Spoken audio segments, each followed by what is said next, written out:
channel. If you're new here, welcome. So today I'm going to be showing you how you can achieve this Elvira makeup look. Truth be told, I still have never seen the movie, which is crazy. It's been on my watch list for quite some time simply because Elvira is such a Halloween icon and I have always wanted to do her for part of my Halloween series, and I just kind of really wanted to do her this year, and I'd meant to watch the movie before filming this, but you guys will have to let me know, do you like the movie? And if so, should I also watch it? Make sure to comment down below and let me know. So along with the makeup tutorial, I'm also going to be showing you a quick hair tutorial for this wig. It's nothing crazy, to be honest. The way that the wig arrives is really amazing. It is just a normal Halloween costume wig for Elvira, but I think it comes in pretty great shape. I just kind of show you how I tweak it to make it look a little bit better, and also I show you a quick DIY on how to make her dagger as well. If you're not already, definitely make sure that you are subscribed to my channel because this is part of my Halloween series where I'm going to be uploading a new Halloween themed makeup tutorial every weekday for the entire month of October.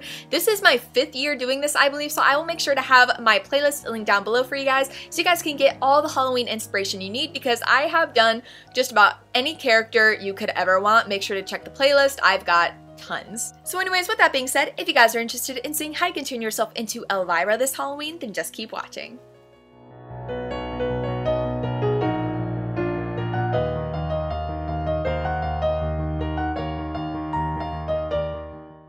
Hey Spoops, so to get started, I'm going to be showing you how you can DIY your own Elvira dagger. The items you're going to need is a dagger of choice. I got this one off of Amazon, and honestly, this was $12 and probably one of the highest quality prop knives I have found so far. So I'm going to have that link down below because honestly, I think I'm going to get another one just to keep in its natural state because it is absolutely gorgeous. You're also going to need some Model Magic, some paint. I actually ended up using spray paint because this was not opaque enough, so just keep that in mind. I ended up not really using this and I used gold spray paint instead. Some gold glitter glue, some super glue, some paintbrushes, a variety of gems and rhinestones, which I will have linked down below to help you guys out a bit, and some pearls. I'm going to start off by wrapping some of the Model Magic around the dagger. I am trying to make this a little bit more proportioned because in the movie she actually has a smaller blade on her dagger, so it's a much smaller dagger, so I decided to make the hilt a little bit bigger in comparison to kind of even out the proportions a little bit, but I'm not gonna lie, it does end up being a little bulky. I am mostly showing you guys how to do this as like a quick DIY. This is not perfect by any means. I wish it was, and I wish I had more time to really invest in making this as perfect as can be, but this is definitely just a way to take a prop dagger and personalize it more for Elvira's character. As you can see, I'm adding a little bit more of the details from her dagger, like the pointed tip right above the blade, and also adding some Model Magic to the hilt of the blade to bring it downwards, just to kind of mimic the shape a little bit more and round out those edges as well. Next, I'm going to be rolling out a circular shape for the top of the handle. I will say I did roll this out too big, so I did pinch off some pieces before I kind of start to shape it into the oval shape. Something to keep in mind is the rhinestone that I had ordered for this dagger hadn't come in yet, so I'm literally just eyeballing it, trying to make it big enough to where the rhinestone fits perfectly in it. However, if you have all of the items that you need right off the bat, I would actually use that to kind of form the shape a little bit more and then press it in to indent the shape just so it kind of can like sit into the dagger a bit as opposed to like sitting on top. Just a little hint, I didn't realize that the rhinestones I ordered at the time were actually way too small, which is the issue. So whenever I was sculpting, this is actually when I placed the order from Amazon to quickly get the replacement. So just a heads up that definitely get a good size red gem for this because that's kind of the biggest part of the dagger.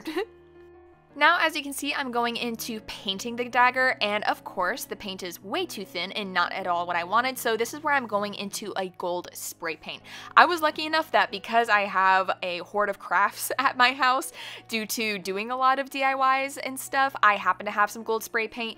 This can be a little bit more expensive, so that's something to keep in mind when buying your materials.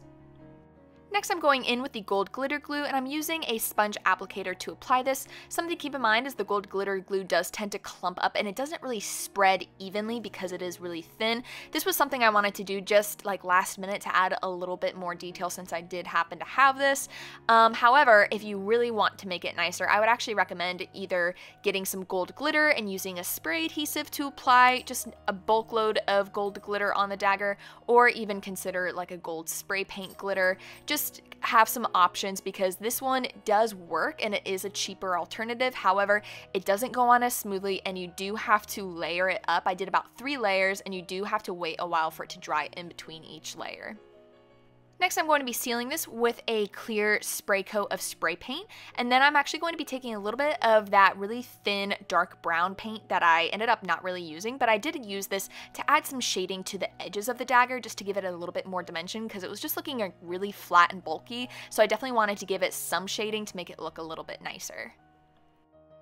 Next, I'm going to be going in and gluing down my rhinestones. I'm starting off with the red rhinestone first, and then I'm going to be moving on to adding the other gems into place. She happens to have some blue and pearl at the very top and bottom, and then she has a green diamond surrounded by 2 of the blue ones in the middle. The only thing I wish is I thought that I had a variety of sizes in my multi-pack. I do wish that the green diamond was a little bit bigger because I don't like how it is so small when it actually needs to be a little bit bigger. So once again, just something to keep in mind. I was doing the best with what I had, but ideally I definitely wanted that green diamond to be bigger. Next, I'm going to be adding just a little bit more detail with that dark brown paint at the very bottom of the handle just to kind of accentuate and add a little bit more details, and I'm going to be bringing it up as well and also sealing in the side of that red gemstone with some paint as well to help blend it. And that is how you can DIY your very own Elvira dagger. So now we're going to be moving on to the makeup portion. This is where I'm actually going to tweak the wig slightly. Honestly, the wig came in pretty great condition, just coming right out of the bag. However, the bangs were a little bit too long, so I'm just going to be trimming that up a little bit so that way I can actually still see while wearing this wig. But I was definitely very impressed with the quality of this wig. I just ordered it off of Amazon, and I will have it linked down below for you guys.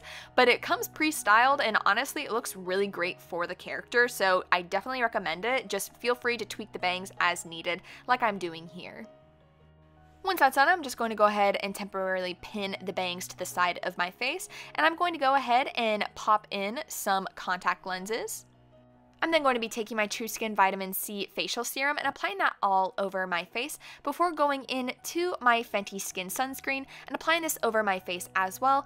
I personally love to use this not only for the SPF, but also because it is an amazing moisturizer for my skin.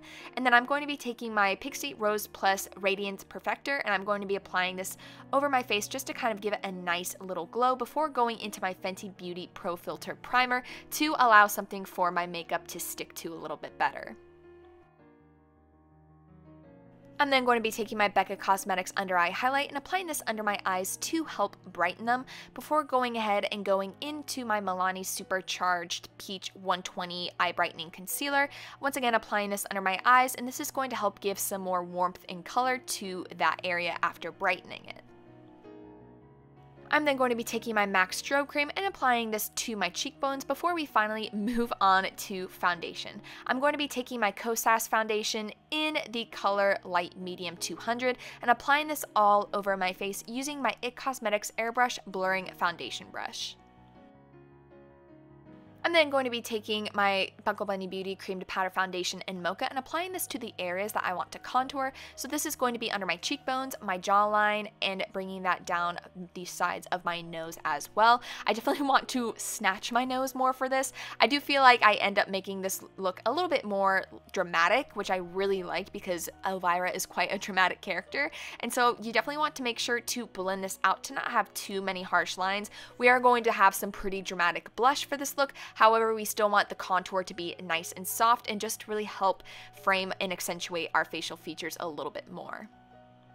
Next, I'm going to be taking my Kosas Concealer in the color 1.5, and I'm going to be using this to now highlight my face. I'm going to be applying it to my forehead, the sides of my nose, under my eyes, and then also bringing this down to the Cupid's bow and my chin as well. And then you just want to go ahead and softly blend all of this out.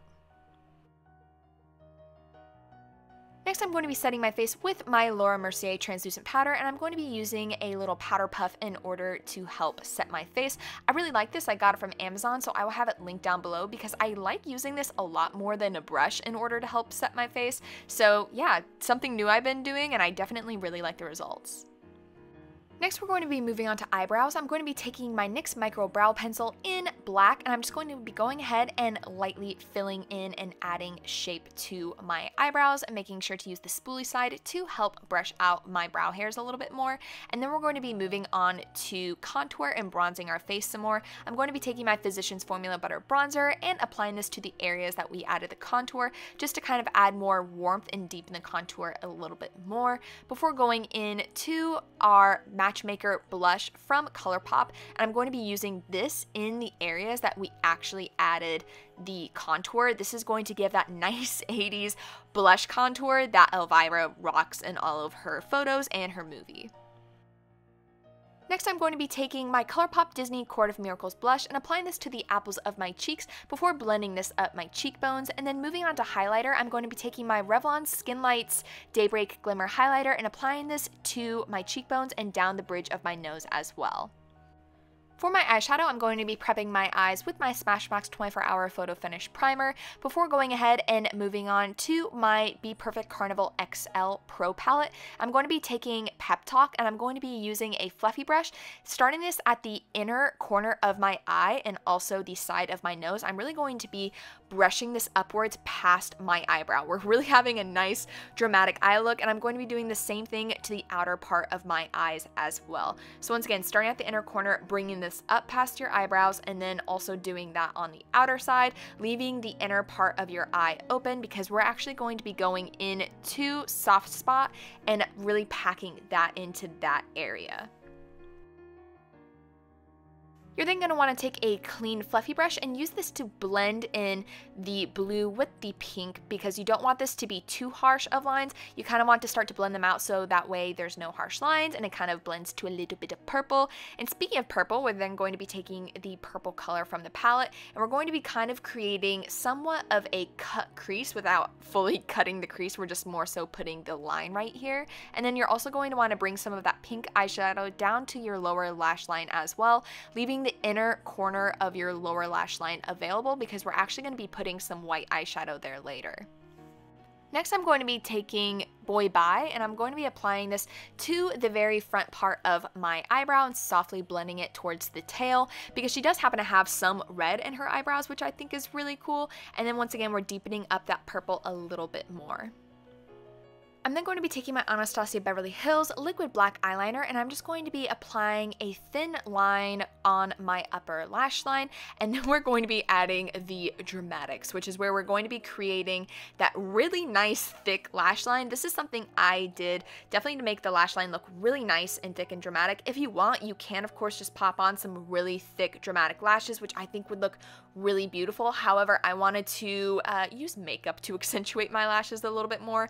So as you can see, I'm drawing some nice spiky spikes on my lid using that eyeliner. And honestly, in order to fill this in, I don't want to use all my eyeliner, so I'm going to happen to use some of this black ink body paint from Made You Look and just using that to fill it in and then set it with some black eyeshadow. You, of course, if you don't have black body paint, are more than welcome to use eyeliner, but because I had this, I decided to save some of my eyeliner and use this black body paint instead, just because it does have a little bit of a smoother consistency and it would help the eyeliner not crack throughout the night. So as you can see, I'm now just setting it with that black eyeshadow to make sure it stays put. Next, I'm going to be taking Pillow Talk and I'm going to be applying this to the inner corner of my lower lash line and really packing that in. I'm then going to be going back into my liquid black eyeliner and I'm going to be using this to connect the very end of my upper fake lash line to the inner corner of my lower lash line, just to kind of give more of that dramatic look to my eyes and help make my eyes look bigger because they are now framed more. Next, I'm going to be prepping my eyelashes by curling them before taking my Tarte Maneater mascara, and I'm going to be going ahead and sweeping this through my upper and lower eyelashes, and then I'm going to be going into my Buckle Bunny Beauty Black Pearl Line 'Em Up eyeliner and going ahead and applying this to the very center and outer corner of my lower waterline. I'm then going to be going back into my liquid black eyeliner and using this to create a little beauty mark. And then of course I'm going to be deepening up my blush a little bit more as a final touch. And then the fake lashes I'm going to be using are my Sugarpill plush lashes, and I'm actually going to be applying them like normal and then lifting the outer corner of the eyelash upwards a bit to kind of give my eye a little bit more of that slanted look. Next, we're moving on to lips, where I'm going to be taking my ColourPop Hocus Pocus Come We Fly lip liner and going ahead and outlining my lips before moving on to lipstick, where I'm going to be taking my ColourPop Winifred lipstick and just going ahead and applying this all over my lips. And then to follow it up with a nice bold gloss, I'm going to be taking my ColourPop Disney Villains Bad Apple lip gloss and just applying this right on top, and then finishing out the look with my One Size Beauty Until Dawn setting mist. And that is it for my completed Elvira makeup and dagger tutorial. Thank you guys so much for watching. I really hope you enjoyed it. Leave a comment down below if you'd like to see next. Don't forget to give this video a big thumbs up if you enjoyed it, and subscribe to my channel if you want to see more of my Halloween videos. And if you haven't already, please consider supporting me on Patreon. You can support me for as little as $1 a month and receive all exclusive behind-the-scenes sneak peeks of upcoming makeup tutorials before anybody else, and it really does help support me and my channel. So once again, thank you guys so much, and I will see you in the next one. Bye!